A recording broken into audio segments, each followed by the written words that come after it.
అందరికీ నమస్కారం. మన కథలు ఛానల్‌కి స్వాగతం. నేను మీ కమలశ్రీ. ఈరోజు కథ 'ఊపిరి ఆగే క్షణం వరకు' పార్ట్ 6. ఇంతవరకు ఈ సీరీస్‌ని విన్నవాళ్ళు లింక్‌ని డిస్క్రిప్షన్‌లో ఇస్తున్నాను. వినేసి వచ్చేయండి. ఇంక లేట్ చేయకుండా కథలోకి వెళ్ళిపోదామా?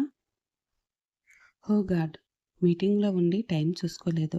బాబా కంగారు పడతారు అనుకుంటూ వాలెట్ పార్కింగ్‌లో ఉన్న తన కారుని తీసుకుని రమ్మని సెక్యూరిటీకి కీ ఇచ్చింది.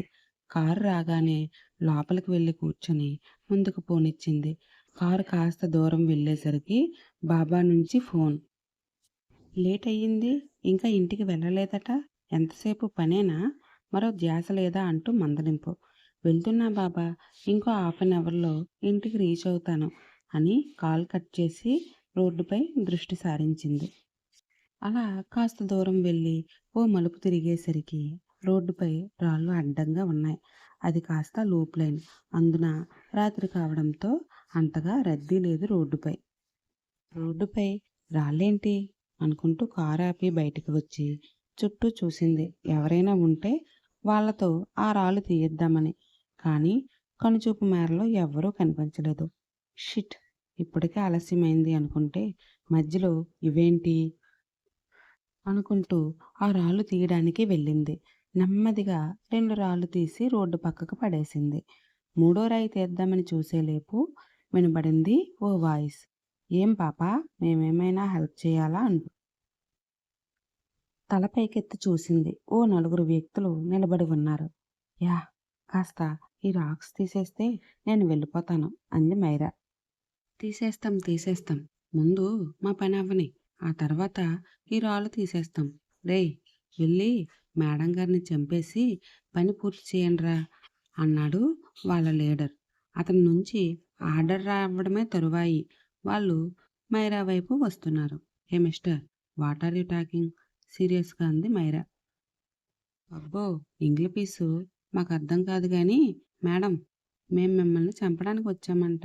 అందుకే ఈ రాళ్ళు రోడ్డుకి అడ్డంగా వేశామంట. నిన్ను చంపేశాక తీసేసి వెళ్ళిపోతామంట. ఇంకేమైనా కావాలా? వెటకారంగా అన్నాడు రౌడీల లీడర్. హేయ్! నా దగ్గరికి రావద్దు. నా దగ్గర గన్ ఉంది. షూట్ చేసి పారేస్తా. వెనక్కి ఒక్క అడుగు వేస్తూ అంది మైరా. ఓహ్! షూట్ చేస్తావా? చెయ్యి. మా దగ్గరున్న గన్‌తో చంపితే ఎక్కడ మేము దొరికిపోతామేమో అనే భయం ఉంటుంది.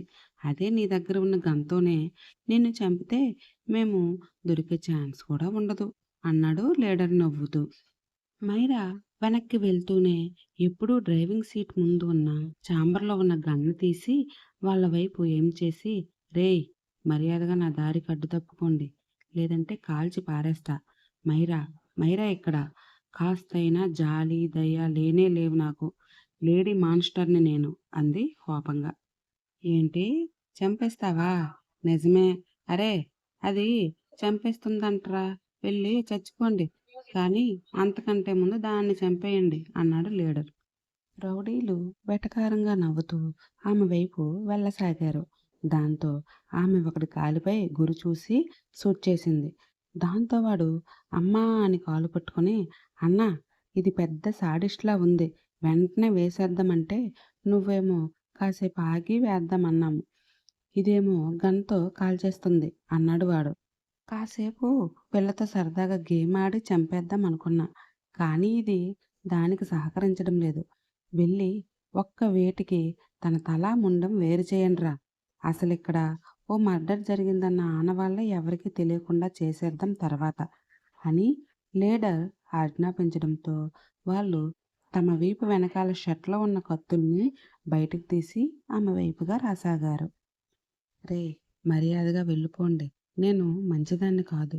షూట్ చేసి పారేస్తా మరోసారి అంది మైరా. ఈసారి ఆమె గొంతులో కాస్త వణుకు. రౌడీలంతా ఆమె వైపు వెళ్తుంటే ఆమె వెనక్కి అడుగు వేసుకుంటూ వెళ్తుంది. అలా వెళ్తున్న ఆమె కాలికి రాయి తగిలి తూలి కింద పడిపోయింది. ఆమె పడిపోగానే రౌడీలు నలుగురు ఆమెను చుట్టుముట్టేశారు. పైకి లేచి వాళ్ళని చూసిన ఆమె ఒళ్ళంతా చెమటతో నిండిపోయింది. వాళ్ళంతా ఆమెని రౌండప్ చేసి నవ్వుతూ చుట్టూ తిరుగుతున్నారు. భయ్యా, ఇంకా ఎంతసేపు తిరుగుతారు? కాళ్ళు నొప్పెట్టడం లేదా? పెడుతున్నాయి. కానీ సినిమాల విలన్లు హీరోయిన్స్‌ని చంపాలనుకున్నా, రేప్ చేయాలనుకున్నా ఇలానే రౌండప్ చేస్తారు కదా! మేము కూడా అలానే చేస్తున్నాం. అది సినిమా భయ్యా. ఎఫెక్ట్ కోసం వాడేదైనా చేస్తాడు. కానీ ఇది రియల్ లైఫ్. ఏం చేయాలనుకున్నా వెంటనే చేసేయాలి. లేదంటే సీన్ మారిపోతుంది. రేయ్! ఎవడ్రా నువ్వు? మాకే నీతి సూత్రాలు వల్లిస్తున్నావు అని వెనక్కి చూశాడు ఆ రౌడీ. మరుక్షణం వాడి మూతిపై ఫాట్మని దెబ్బపడి, పెదవి చిట్లి, రక్తం బయటకు వచ్చి కళ్ళు బైర్లు కమ్మాయి. నీ మొగుడ్నిరా! నేనెవరో నీకెందుకు బే? రోడ్డుపై ఈ న్యూసెన్స్ ఏంట్రా? అని నలుగురిని తుక్కు తుక్కుగా వాయించి లీడర్ వైపు తిరిగి, రేయ్! ఇలాంటి వాళ్ళని బ్యాచ్‌లో పెట్టుకుంటే ఎలారా? కాస్త ఫైట్ సెన్స్ కూడా ఉన్నోళ్ళని పెట్టుకోవాలి అంటూ అతని వైపు వెళ్ళసాగాడు ఓ 27 ఏళ్ల కుర్రాడు. 6 అడుగుల 5 అంగుళాలు, లైట్‌గా కర్లింగ్ హెయిర్, కండలు తిరిగిన దేహం చూస్తే రోజు జిమ్ చేస్తాడని అర్థమవుతుంది ఎవరికైనా. చురుకైన కళ్ళు, వాడైన చూపు, మగువల మనసులు దోచే కలల రాకుమారుడు కావడానికి ఉండాల్సిన అర్హతలన్నీ ఉన్నాయతనికి. అంటే అన్నా, మేం వెళ్ళే చోట మా చేతిలో ఉన్న కత్తులను చూసే జడిసిపోతారు జనాలు. ఒక్కోసారి వెళ్ళగానే కసుక్కున పొడిచేసి వెళ్ళిపోతాం. కాబట్టి ఇంతవరకు ఫైట్ చేయాల్సిన అవసరం రాలేదు. వాళ్ళని కొట్టిన తీరు చూసి బెదిరిపోయాడని అతను చూస్తేనే అర్థమవుతుంది ఎవరికైనా. ఏంటి? ఇంతవరకు ఒక్క ఫైట్ కూడా చేయలేదా? అందుకేనేమో ఈ నా కొడుకులు ఒక్కడు కూడా డిఫెండ్ చేయలేదు.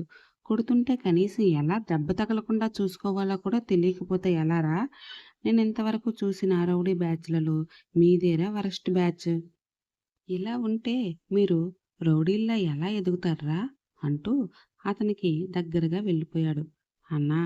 నువ్వు దగ్గరగా వస్తుంటే నా గుండెకాయ పీకేస్తుందే. కాస్త దూరంగా నిల్చొని మాట్లాడవే అన్నాడు ఆ లీడర్. ఆ యువకుడు కదలకపోవడంతో నేనే దూరంగా పోతా అంటూ కాస్త దూరంగా జరిగాడు. అరేయ్! ఎంత భయమున్నోడివి చంపడానికి ఎలా వచ్చినవురా? అంటే నీలాంటోళ్ళు వస్తరనుకోలే. నన్ను ఒగ్గేయ్ అన్నా!